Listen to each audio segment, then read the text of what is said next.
Okay, dear friends, today we are going to continue this topic. On to the summit, we reached the top written by Tenzing Norgay, the person who climbed the Mount Everest first time in the world. And he gave his interview to the Times of India, and that article here prescribed in our syllabus. Okay, come on the page number 19, paragraph 2nd. Then he got out the flags, means when he reached at the top, hilltop, at the highest peak of the Himalayan mountain ranges, that is called Mount Everest. Okay, eventually he got the success, he reached the top. Then he got out the flags, and first task he did at the place which he got out the flags, त्यानं आपल्या बॅगमधले पॉकेटमधले flags बाहेर काढले, झेंडे. There are 4 flags he carried: India, Nepal, Britain and America. या कंट्रीचे flags त्याच्याकडे होते. And colonel Hunt assign him that task to hoist the flag at that altitude, at that peak. आणि त्या पीकवर जाऊन हे फडकवायचे होते त्याला. So he got out the flags as soon as he reached the mountain at that hilltop, which he had on piece of string about 4 feet long.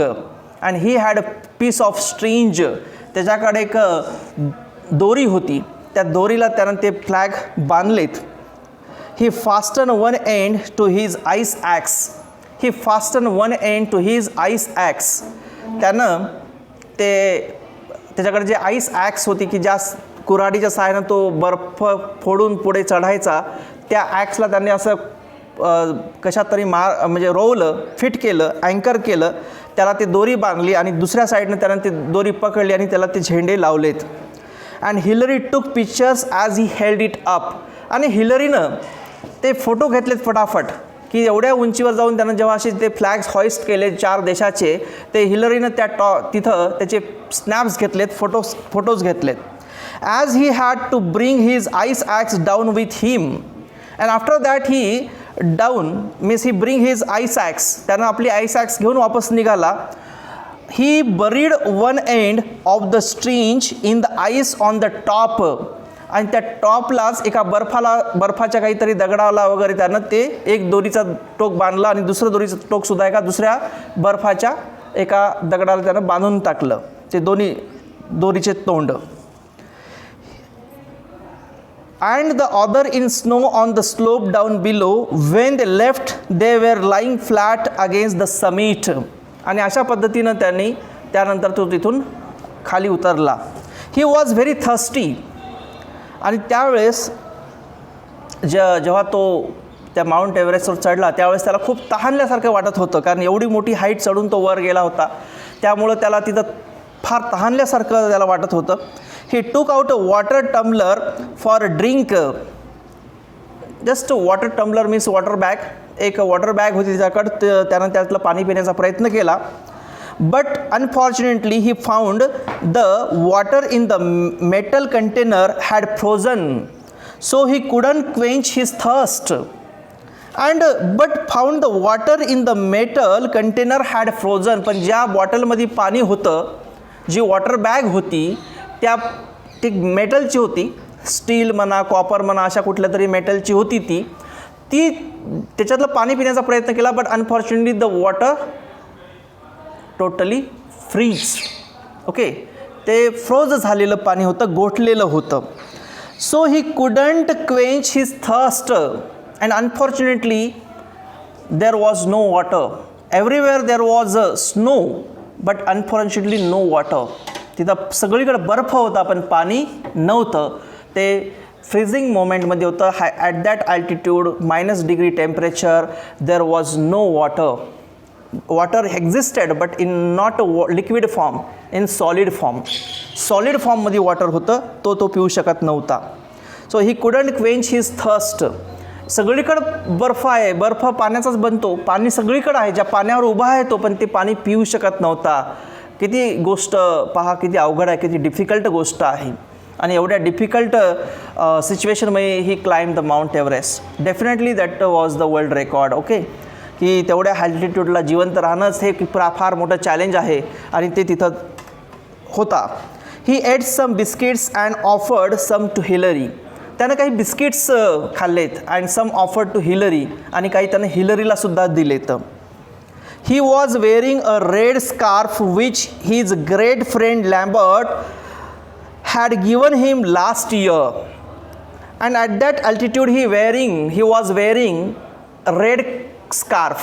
एक लाल रंगाचा त्यानं स्कार्फ वेअर केला होता, लपेटला होता डोक्याला. त्याजवळ एक लाल रंगाचा रुमाल होता. and that was the memory of his true friend Lambert. त्याच्या लॅम्बर्ट नावाच्या एका मित्राची ती आठवण होती. Who was Lambert? Lambert was the leader of the 1952 Swiss expedition. स्वित्झर्लंडमध्ये एक हायेस्ट कुठल्या तरी माउंटेनवरती गेले होते. तिथं त्याचा एक सहकारी होता लॅम्बर्ट नावाचा. त्याची एक त्यानं त्याला गिफ्ट दिलेला तो रुमाल होता आणि तो रुमाल त्यानं तिथं वेअर केला होता, परिधान केला होता. Had given him last year. It was just a year ago on May 20th when they were standing at 28,215 feet that he gave him the scarf. 28,215 अल्टिट्यूडवर स्वित्झर्लंडच्या एका माउंटेनवर ते दोघं असंच माउंट ट्रॅकिंग करण्यासाठी गेले होते. अँड जेव्हा त्यांनी हायेस्ट पीकवर पोहोचले 28,215 फुटावर, तेव्हा Lambert gave him that handkerchief as a token of gift, token of love, token of respect to Tenzing Norgay. आणि त्याची आठवण म्हणून तो रुमाल तिथं घेऊन गेला होता माउंट एव्हरेस्टवर. रेड कलरचा स्कार्फ होता. He wore it all the way up the mountain from Darjeeling. Mountain पूर्ण वेमध्ये त्यानं तो परिधान केला होता दार्जिलिंगपर्यंत.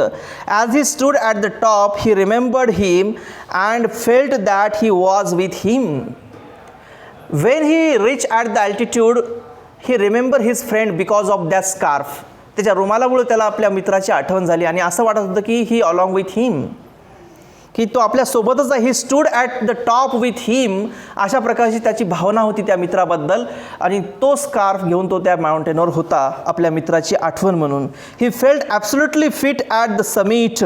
आणि त्या अल्टिट्यूडला गेल्यानंतर, त्या हाईटला गेल्यानंतर माउंट एव्हरेस्टच्या, he felt absolutely fit and fine at the summit. त्या उंच शिखरावर गेल्यानंतर त्याला एकदम फिट आणि फाईन वाटायला लागलं. He became very happy. His mind was absolutely clear.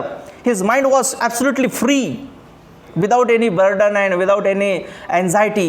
He was totally free mind. Okay, he had totally free mind. अतिशय मस्त त्याला फ्रेश वाटायला लागलं त्या अल्टिट्यूडवर. He didn't feel tired, he felt exhilarated. बा एवढं जगातलं सर्वोच्च शिखर काबीज केल्यानंतर चढत चढत तो गेला. विमानानं गेला नव्हता, हेलिकॉप्टरनं नव्हता गेला, पंख लावून नव्हता गेला. एवढी एनर्जी वेस्ट केल्यानंतर, एवढी एक्झॉस्ट झाल्यानंतर, त्या अल्टिट्यूडवर गेल्यानंतर तो दमला नाही. तर त्याला तिथं काय वाटायला लागलं? Fresh. Why? Because his mind was absolutely clear. He didn't feel tired. त्याला थकल्यासारखं, दमल्यासारखं, भागल्यासारखं वाटत नव्हतं. का? Because he fulfil his dream. Because he completed his long cherishing dream. की गेल्या अनेक वर्षापासून he had been trying level best for many years to climb Mount Everest. That was long cherishing dream, and gradually he fulfilled his dream. And at that altitude, after the exertion, he felt very happy. He felt very relaxed. फार त्याला relax वाटायला लागलं, कारण की त्यानं ते काम मनापासून केलं होतं. त्याचं ते आवडीचं काम होतं आणि खूप दिवसापासून त्याला माउंट एव्हरेस्टच्या सर्वोच्च शिखरावर जायचं होतं, त्या हायेस्ट अल्टिट्यूडवर जायचं आहे. And he wanted to made world record. He wanted to make world record. त्याला वर्ल्ड रेकॉर्ड बनवायचा होता. And gradually he made world record. And at that moment he felt very happy. He felt really proud on himself. त्याला खूप छान वाटत होतं. त्याचं dream fulfil झाल्यासारखं त्याला वाटत होतं. Dream come true. म्हणून त्याला खूप आनंद झाला होता. He didn't feel tired. He felt exhilarated. He felt exhilarated. त्याला exhilarated means very happy and excited. खूप आनंद झाला त्या क्षणाला. Exhilarated. It was very clear sensation. एक फार क्लिअर सेन्सेशन होती ती, एक क्लिअर भावना होती की आपण काहीतरी मिळवलं याचा त्याला फार आनंद झाला होता त्याच्या जीवनामध्ये. He became very happy. पहा, आपल्या आवडीचं काम आणि आपलं स्वप्न जर जेव्हा साकार होते ना तेव्हा माणसाला दमल्यासारखं वाटत नाही. जरी त्यानं खूप मेहनत केली असली तरी, खूप हार्डवर्क केला असला तरी त्याला फार आनंद होतो, अतिशय आनंद होतो, अत्यानंद होतो. आणि जर आपल्याला एखादं काम आवडत नसेल आणि आपल्याला जर ते कोणी करायला सांगितलं असेल तर आपल्याला फार बोर वाटणार. तुम्ही तुमच्यावरून पाहणं, तुमचा आवडीचा विषय असेल एखादा तर तुम्हाला वाचताना वेळ कधी गेला काही समजणार नाही. आवडीचे सर जर तुमच्या वर्गात असतील, शिकवायला आले असतील तर तुमचा तो वेळ कधी गेला तुम्हाला समजणार नाही, तुम्हाला आनंद होईल. पण बोरिंग जर लेक्चर सुरू झालं तर तुम्हाला कधी हा वेळ जाईल हा म्हणजे फार बोरिंग वाटणार तुम्हाला. या वर्गामध्ये तुम्हाला करमणार नाही. आपलं आवडतं काम जेव्हा आपण करतो तेव्हा खूप आनंद होतो आणि आवडतं काम जेव्हा पूर्ण होते तर त्याचा आनंद हा सर्वोच्च आनंद असतो. तसा त्या सर्वोच्च शिखरावर at that altitude Tenzing Norgay became very happy, very relax. त्याला खूप छान वाटत होतं त्यावेळेस. Below all the hills and mountains, आणि खाली जेवढे हिल्स आणि माउंटेन्स होते वर, आता तो जगातल्या सर्वोच्च शिखरावर आणि जगातल्या सर्वोच्च उंचीवर होता तो. आणि तिथून below all the hills and mountains look like God and goddesses to him. आणि तिथून जेव्हा त्यानं खाली पाहिलं तर हे सगळे माउंटेन्स आणि हिल्स त्याला गॉड आणि गॉडेसेस सारखे दिसत होते. आता त्याला देवी देवतासारखे का वाटत होते? कारण की त्यांच्यावरच तो सर करून इथपर्यंत पोहोचला होता. तो डायरेक्ट काही उडत माउंट एव्हरेस्टच्या सर्वोच्च शिखरावर पोहोचला नव्हता. तो अनेक छोटे मोठे पर्वत ओव्हरकम करत करत इथपर्यंत पोहोचला होता. आणि म्हणून त्याला असं वाटत होतं की यांच्या मदतीनंच आपण इथपर्यंत पोहोचलो. So just like God and goddesses, त्याला देव देवतासारखे ते वाटत होते. The plains below look like so many broken pieces of the maps. वरून पाहताना ते नजारा काही आवरच होता. ते जे सृष्टीचं सौंदर्य त्यांना पाहिलं ते खूपच अमेझिंग होतं. 2 or 3 people could stand when one of the roof of the world if you cut ice. 2 or 3 people could stand. तिथं त्या अल्टिट्यूडवर 2 किंवा 3च लोक तिथं थांबू शकत होते. त्या अल्टिट्यूडवर 2 किंवा 3, एवढं जे उंच शिखर होतं ना तिथं जागा जास्त नव्हती. 2 किंवा 3च लोक त्या अल्टिट्यूडवर थांबू शकत होते. 2 or 3 people could stand, barely stand there on the roof of the world if you cut ice. थोडाफार बर्फ चिल्ला तर त्या अल्टिट्यूडवर फक्त 2 किंवा 3 लोक उभे राहण्याची जागा होती. एवढी कमी जागा होती. 20 or 30 feet below the top, 20 or 30 feet below the top, 20 ते 30 फूट खाली त्या टॉपपासून माउंट एव्हरेस्टच्या एक top, there was enough flat square for 2 people to sleep. या माउंट एव्हरेस्टचे सर्वोच्च शिखर होतं. त्या सर्वोच्च शिखरावरून 20 ते 30 फूट काही अंतरावर खाली इथं एक थोडासा असा सरफेस होता की जिथं 2 लोक झोपू शकत होते. एक साधारणतः 20 ते 30 फीट ते काय होती जागा खाली होती. इथं त्यांना थोडी बसण्याची जागा होती पण या अल्टिट्यूडवर खूप कमी जागा होती. म्हणजे हे असं एक पॉइंटेड होतं आणि तिथं जागा फारच कमी होती. 20 or 30 feet below the top there was enough flat square for 2 people to sleep. You could pitch one tent there. आणि इथं तुम्ही फार फार ते एखादा टेंट टाकून झोपू शकत होते. 2 लोक एवढी जागा होती. The summit is flat on one side and steep on the other side. ते समिट एक साईडनं फ्लॅट होतं आणि दुसऱ्या साईडनं स्टीफ होतं. एकदमच चट्टान होती. अशा प्रकारचं ते होतं. There is snow on the northern side, there was snow on the northern side. आणि त्याच्या उत्तर साईडनं पूर्ण बर्फ होता. Rocks on the south side, दक्षिण साईडनं पूर्ण दगडं. And east and snowy rock on the west, east आणि वेस्ट साईडला पूर्ण बर्फाच्छादित दगडं होते. So they stayed on the top a little more than 15 minutes. आणि सगळीकडे बर्फच बर्फ होता. काही ठिकाणी दगडं बर्फ असं ते वातावरण होतं. कुठं थांबणार? तिथं नीटशी बसायला जागासुद्धा नव्हती त्या अल्टिट्यूडवर. They stayed on the top a little more than 15 minutes. तिथं फक्त 15 मिनिट ते तिथं थांबले त्या अल्टिट्यूडवर, त्या हाईटवर. फक्त 15 मिनिट त्यांनी हॉल्ट केला. They were lucky that there was no gale. आणि त्या 15 मिनिटासाठी they were lucky. Tenzing Norgay says that he was a lucky man, he was a lucky person, both of them were lucky. Why? Because at that time, at that 15 minutes, there was no gale means there was no strong wind. एक तिथं वादळ नव्हतं त्यावेळेस, सपाट्याचा असा वारा नव्हता fortunately.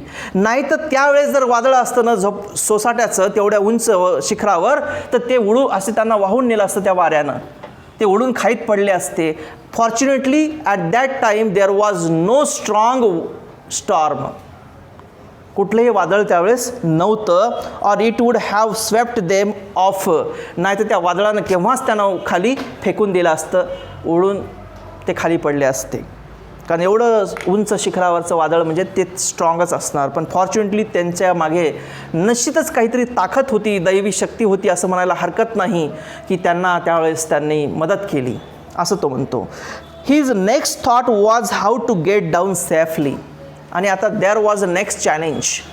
Successfully they reach at the top, at the summit of the mount Everest. ते तिथं पोहोचलेत, पण आता मेन चॅलेंज होतं still remain in front of them, that how to down slide, how to की गेट डाऊन सेफली. आता खाली कसं यायचं हे एक मोठं चॅलेंज त्यांच्यापुढे होतं. On the decent from the summit, on the decent from the summit he was walking behind Hillary. आणि तो आता हिलरीच्या पाठीमागे निघाला. हिलरी लीड करत होता आणि तो त्याच्या पाठीमागे निघाला. Tenzing was following him and holding the rope tightly. आणि टेन्झिंग एडमंड हिलरी पुढे होते आणि शेर्पा तेन्झिंगनं त्याची रोप टाईट करून तो मागे होता, दोरी ताणून पकडली होती. And his determination was to make sure he descended safely. आणि आपण खाली त्याची हिज डिटर्मिनेशन, त्यांनी एक निश्चय केला होता. काय निश्चय होता? The determination was to make he descended safely, की आपण खाली सुरक्षित यायचं. That was his willingness, that was his determination, that was his strong belief, hope, की आपण सुरक्षितपणे खाली यायचं. कारण की वर्ल्ड रेकॉर्ड तर केलं, समिटवर तर पोहोचलो आपण, नो डाऊट. खाली येऊन जगाला माहीत तर व्हायला पाहिजे. मीन व्हाईल जर त्यांची डेथ झाली असती, ॲक्सिडेंटल जर मृत्यू झाला असता, तर खाली येऊन कोणा सांगितलं असतं की ते माउंट एव्हरेस्टवर चढलेत म्हणून? There was no evidence. कोणीही त्यांना म्हणजे तिथं काही व्यवस्था अशी नव्हती की त्यांचा मॅसेज खाली कन्वे करण्याची. त्यांना स्वतःहून खाली येऊन पुरावे द्यावे लागणार होते आणि सांगावं लागणार होतं, फोटोज दाखवावं लागणार होते त्या अल्टिट्यूडचे. म्हणून वर्ल्ड रेकॉर्ड जर बनवायचं असेल तर सुरक्षित खाली येणं, नुसतं पोहोचणंच हे अपेक्षित नाही, तर खाली सुरक्षित येणंही फार महत्त्वाचं होतं. हे that's why his determination was to make sure he descended safely, काही खाली आपल्याला खाली उतरायचं तर सेफली उतरायचं. Descended safely. He must say that the climb down was more difficult and dangerous than the climb up. He must say that the climb down was more difficult. And Tenzing म्हणतो की हो, की खाली उतरणं हे सर्वात कठीण काम आहे. Than climb up. पहाड चढण्यापेक्षा, माउंट एव्हरेस्ट चढण्यापेक्षा माउंट एव्हरेस्टवरून उतरणं हे फार डिफिकल्ट आहे.